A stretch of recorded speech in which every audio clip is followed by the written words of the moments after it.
What do an aubergine, Aladdin, Matilda and John Lennon have in common? Hi, how you doing? I'm Mr. Umba. I am a teacher, speaker and digital content creator. I originally hail from London but currently live and work in the Midlands, and I'm very proud to be counted among those educating Northants. Today I want to briefly talk to you about the power of potential. It's quite an important subject to me both personally and professionally. If you're listening to this presentation, it's highly probable that you are connected to education in some way, especially in Northants. In our time together, I want us to briefly consider why. Why are you a teacher, head of department, senior leader, governor, whatever your role is, why?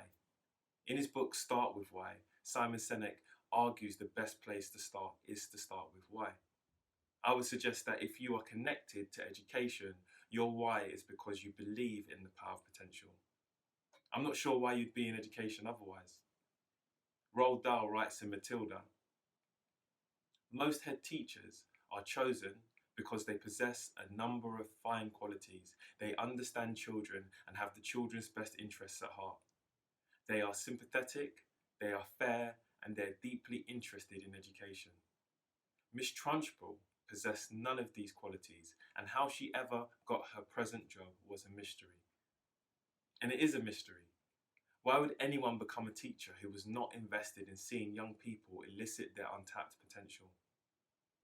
We don't know why she was in the job. What we do know is that she was in a position of significant influence in the lives of young people she was responsible for. And time again, she used that influence in ways that were detrimental to those young people. And you say to me, but that's fiction. That doesn't happen in real life, doesn't it? Listen to these school reports. He must devote less of his time to sport if he wants to be a success. You cannot make a living out of football. Judy would be a very good pupil if she lived in this world. Certainly on the road to failure, hopeless, rather a clown in class, wasting other people's time. He will never amount to anything. How could a teacher say these things? It's easy to do. You simply have to underestimate the power of potential. So what do we do about it? Do we need more youth clubs? Do we need more funding for young people? Do we need to campaign for greater attention to education to be given? Perhaps. I'm not saying those things are bad or wrong, but these are often factors outside of our direct control. We must control the controllables, that which is in our sphere of influence. We elicit the power of potential in our young people in the classroom. The fact of the matter is, the influence of head teachers on pupils' academic learning is mediated through other adults. So it's what we do in the classroom that matters. That is how our impact in the lives of our young people will be felt. That is how we change the trajectories of their lives. That is how we utilize the power of potential. It's in this way that teachers shape the future.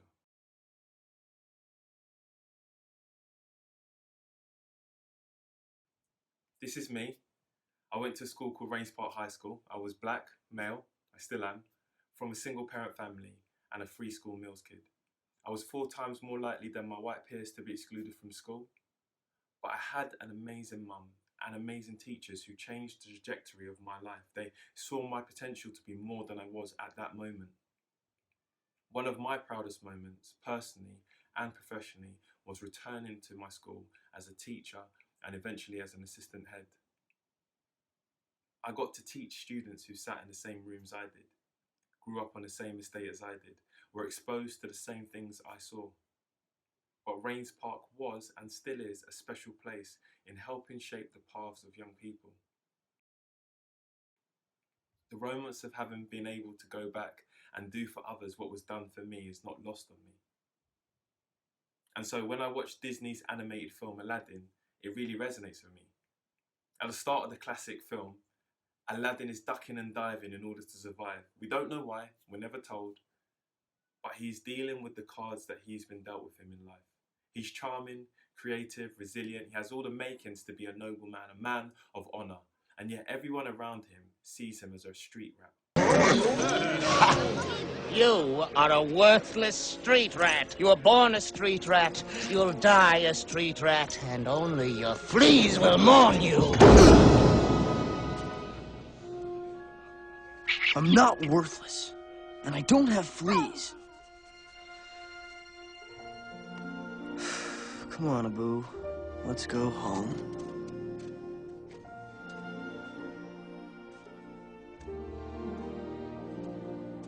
Riff-raff, street rat, I don't buy that.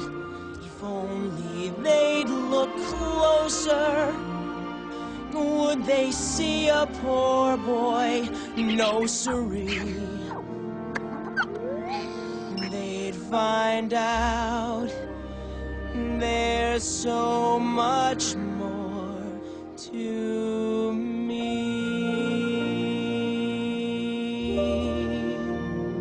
He sings that he doesn't see himself as others see him. He knows that he has so much more to offer. Think about the role of the genie. Aladdin stumbles across him accidentally.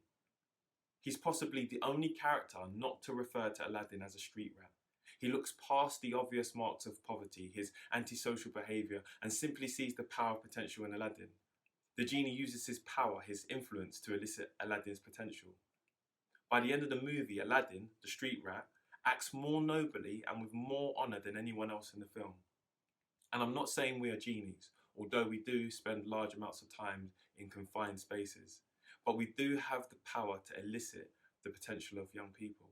And when our young people stumble across us and come across our subjects, they should leave with their future life opportunities enhanced and improved.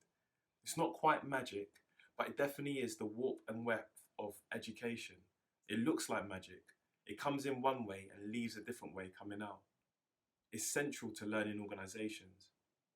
In his book, The Fifth Discipline, Sang describes this as creative tension. It's the gap between vision and current reality. It is a source of energy, because if there were no gap, there'd be no need for any action to move towards the vision.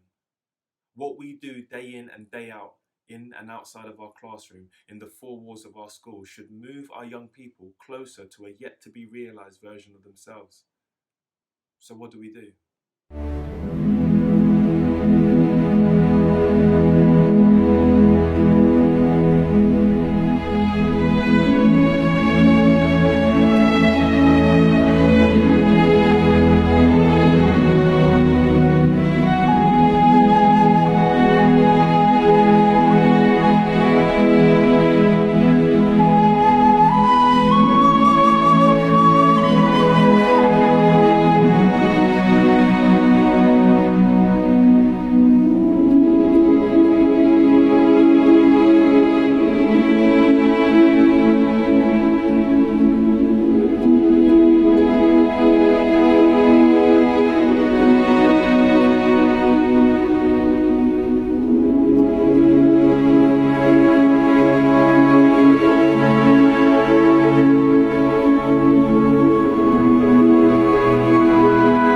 Well, we don't put potential in, it's already there.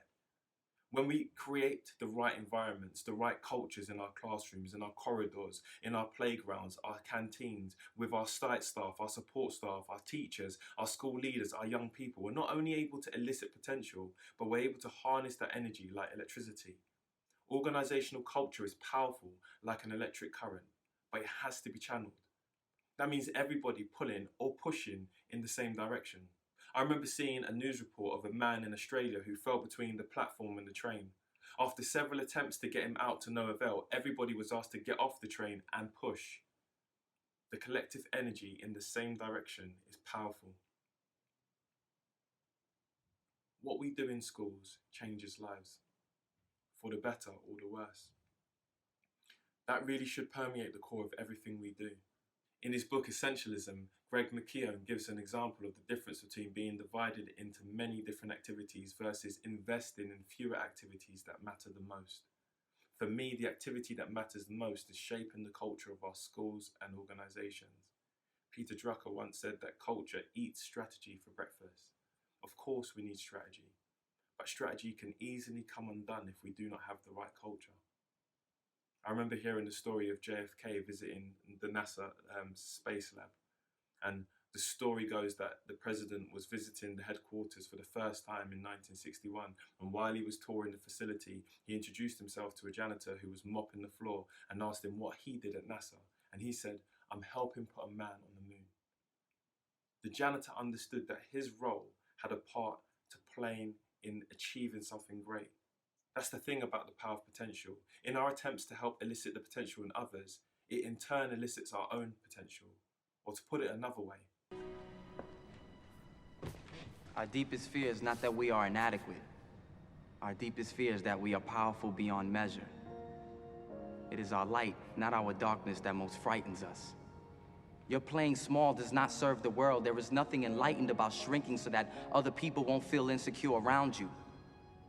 We were all meant to shine as children do. It's not just in some of us, it's in everyone. And as we let our own light shine, we unconsciously give other people permission to do the same. As we are liberated from our own fear, our presence automatically liberates others.